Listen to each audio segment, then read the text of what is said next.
Marami tayong makikilala sa buhay natin. Kung sila ba yung mga kaibigan na noong mga panahon na walang-wala tayo ay sila ang ating nalalapitan. Mga kaibigan na sa hirap at ginhawa ay lagi nating kasama. Pero paano kung isang araw makakilala ka ng isang tao na hindi lang pinakitaan ka ng isang kabaitan, kundi binigyan ka rin ng takot na hinding-hindi mo makakalimutan sa buhay mo? At paano kung ang itinuturing mong kaibigan ay isa palang engkanto? Magandang araw po sa inyong lahat. Welcome back na naman sa ating channel kung saan magtatampok na naman tayo ng isa na namang kwentong kababalaghan. Pero ngayong araw na ito guys, may iba yung tema ng ating storya. Kasi napansin ko sunod-sunod na mga story natin na patungkol sa mga aswang. For today's video ay tungkol naman sa kwentong elemento. Ang sulat na ito ay ipinadala sa atin ni Yen. 32 years old na daw siya, pero ang karanasan niyang ito is nangyari sa kanya noong siya ay 24 anyos pa lamang. So, sa intro natin ay meron na siguro kayong idea kung saan iikot ang ating kwento. Tungkol ito sa pagkakaibigan. At ang karanasan ni Ma'am Yen na hinding-hindi niya malilimutan kasi personal niyang nakilala ang hindi pangkaraniwan na nilalang na engkanto. Pero bago tayo tumungo ay mapapansin niyo ulit na naiba yung ating style ng pag-narrate. Gaya nung sa last upload ko, ganito rin yung ginawa ko. Pero bago tayo magsimula ay kung hindi pa kayo nakaka-subscribe dito sa ating channel, malapit na po tayong mag 30k subscribers. And make sure to subscribe para hindi ka mahuli sa mga kwento na itatampok natin dito sa ating channel. At napahaba na naman ang ating intro, simulan na natin ang ating kwento. Ang ating letter sender ngayong araw na ito ay si Yen. Ang karanasan niyang ito ay nangyari sa kanya noong siya ay 24 years old pa lamang. Si Yen ay isang tipikal na dalaga. Marami daw siyang pangarap sa buhay. Pero hindi niya inaasahan na isang araw ay papasukin niya ang pagiging isang call center agent. Bale, aksidente lang ang lahat ng pagpasok na doon. Isang araw daw kasi ay namalengke siya. Tapos nadaanan niya lang isang araw yung bagong tayong commercial buildings sa lugar nila. So yung lupa na tinatayuan dati ng commercial building na yon ay bakanting lote lang daw. Natatandaan daw ni Yen na simula pagkabata daw ay nabakante daw iyon. At nagtaka siya, pati yung mga taga sa kanila na sa wakas ay natayuan na nga yung bakanting lote na yon. So nagtry lang si Yen noon na pumasok doon kasi dun sa commercial building na iyon ay meron daw isang call center. Bale yung commercial building guys ay 5 palapag. Tapos yung call center na pinasukan ni Ma'am Yen ay nasa 2nd floor. So natanggap siya noon. Pero yung call center na napasukan niya ay hindi yung typical na nakasanayan natin na isang call center na building yung office nila, naglalakihang building. Pero dahil nga nasa commercial building lang sila ay limitado lang ang space nila. Kaya wala pa sila daw noon na 20 empleyado. Maliit lang talaga yung office nila. At naging masaya naman daw noon si Yen sa pagiging isang call center agent. At nakasundo niya rin yung mga kasamahan niya doon at naging close daw sila agad kasi konti nga lang sila. Pero isang araw ay magbabago ang lahat. Nang pumasok isang araw yung bagong empleyado na nagngangalang Rose. So si Rose ay i-describe sa atin ni Ma'am Yen na maganda, maputi, matangkad, mahaba ang buhok. Basta daw para daw itong diwata. Literal daw na parang diwata. Kasi Yung mukha niya daw ay walang mga pimples. Basta napakakinis daw ng mukha at balat niya. So noong pagpasok ni Rose, nakatabi ito ni Yen sa working station. Dahil nga magkatabi sila is naging close sila sa isa't isa. At napatunayan naman ni Yen na mabait daw itong si Rose.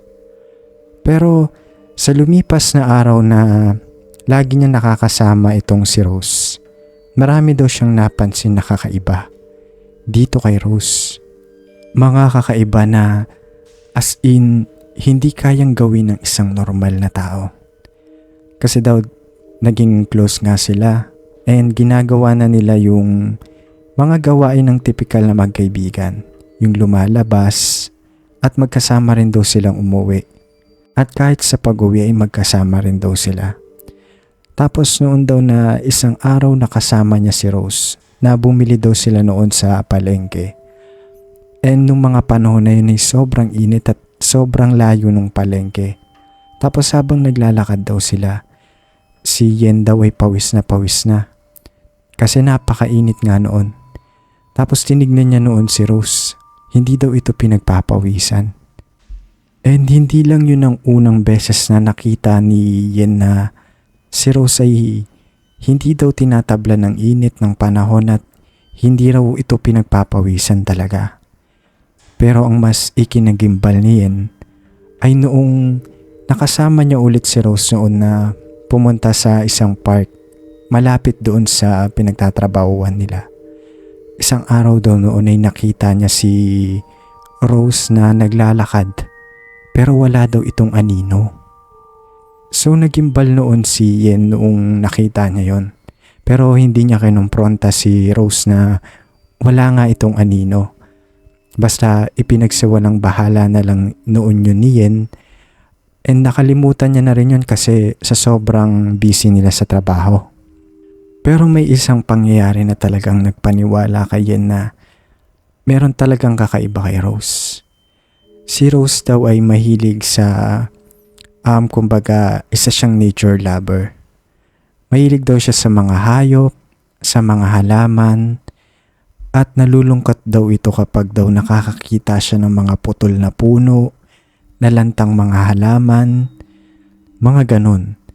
Tapos, nalulungkot din daw ito kapag nakakakita siya ng mga ligaw na hayop katulad ng mga asong kalye, asong pusa.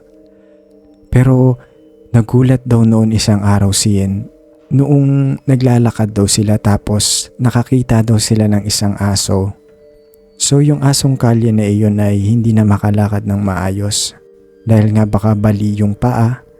Tapos yung aso rin daw is maraming galis. Wala na rin itong balahibo.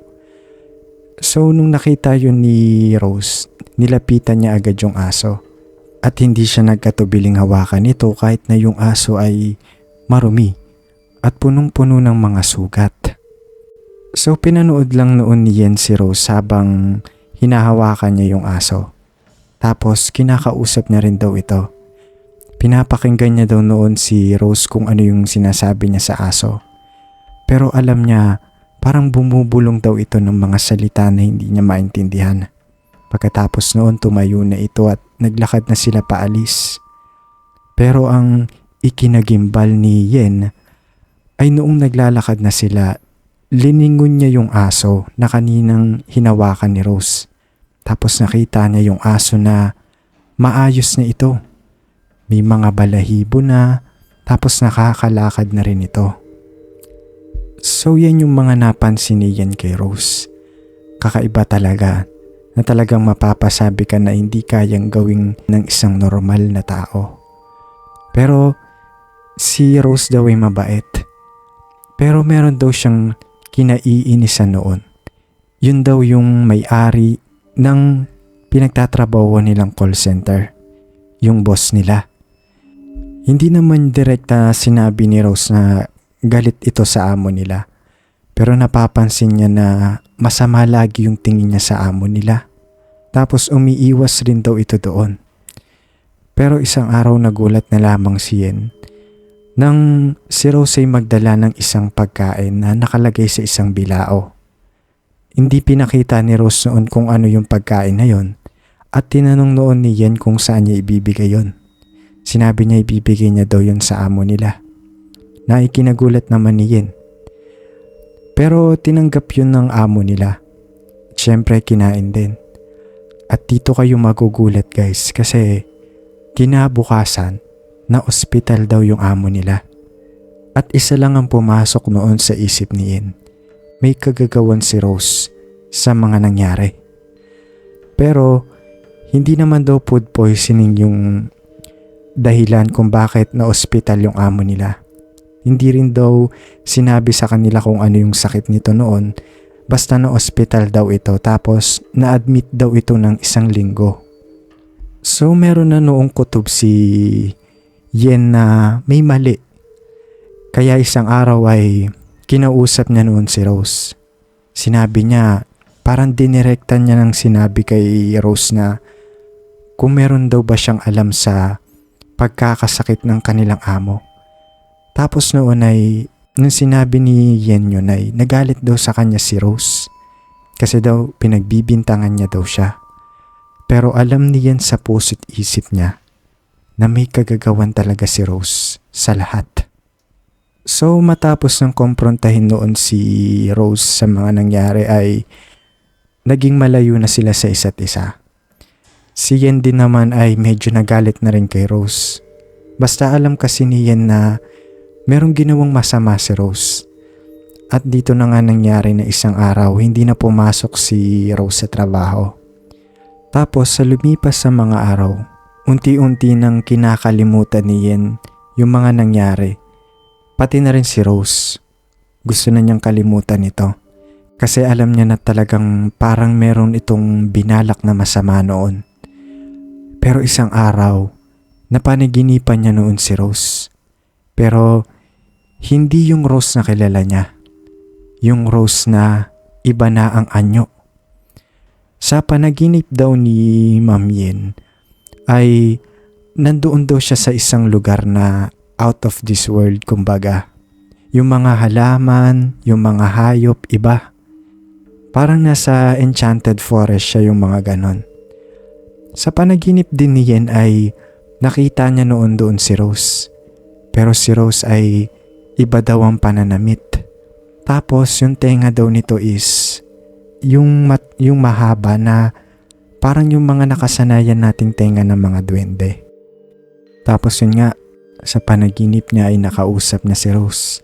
Tapos dito na inamin ni Rose sa kanya na siya nga daw talaga yung may gawa sa pagkakasakit ng amo nila. Tapos ikunento daw sa kanya ni Rose yung dahilan kung bakit niya yun ginawa. Sinabi niya kasi na sinira daw kasi nila yung kaharian nila. Bali kasi kung natatandaan nyo guys, yung bakanting lote na pinagtayuan ng commercial building na yon ay matagal na bakante at natirahan na nga ng mga nilalang na hindi natin nakikita. So ipinaliwanag naman noon ni Yen yung dahilan kung bakit ginagawa yun ng mga tao. Kasi sabi rin ni Yen na nakapunta na nga siya sa mundo natin at nasaksihan na niya yung mga buhay ng tao dito. At normal na talaga sa atin yung bumibili tayo ng lupa na pagtatayuan natin ng bahay o isang negosyo. Pero naawa daw noon si Yen at the same time kasi pinakita daw sa kanya ni Rose yung naging resulta ng pagpapatayo nila ng commercial building sa kaharian nila. Kasi daw maraming nasirang puno, yung mga ganon. And sandali lang daw yung pag-uusap nila ni Rose sa panaginip niya at ilang sandali lang noon ay nagising daw si Yen. Pagkagising ni Yen, para daw hindi daw siya nanaginip kasi totoong totoo daw yung napuntahan niyang lugar at nakausap niya pa nga si Rose. Dito na papasok yung nangyari nga na isang araw ay gumaling daw yung amo nila sa sakit nito. Tapos simula noon ay nagbago na talaga yung buhay ni Yen. Dito na siya naniwala na talagang meron talagang nabubuhay sa mundo natin na mahirap paniwalaan. Grabe yung karanasan ni Ma'am Yen. Talagang mapapaisip ka no kung totoo nga bang nangyayari ito sa totoong buhay. Pero sa mga ganitong kwento guys, talagang mapapaisip ka talaga eh. Pero bago natin tapusin itong ating kwento ay magpapasalamat muna tayo kay Miss Yen sa pagpapadala niya ng kanyang karanasan. At kung nag-enjoy ka naman sa itinampok nating istorya ngayong araw na ito ay huwag mong kakalimutang mag-like, share, and subscribe. Maraming salamat po and see you on the next video.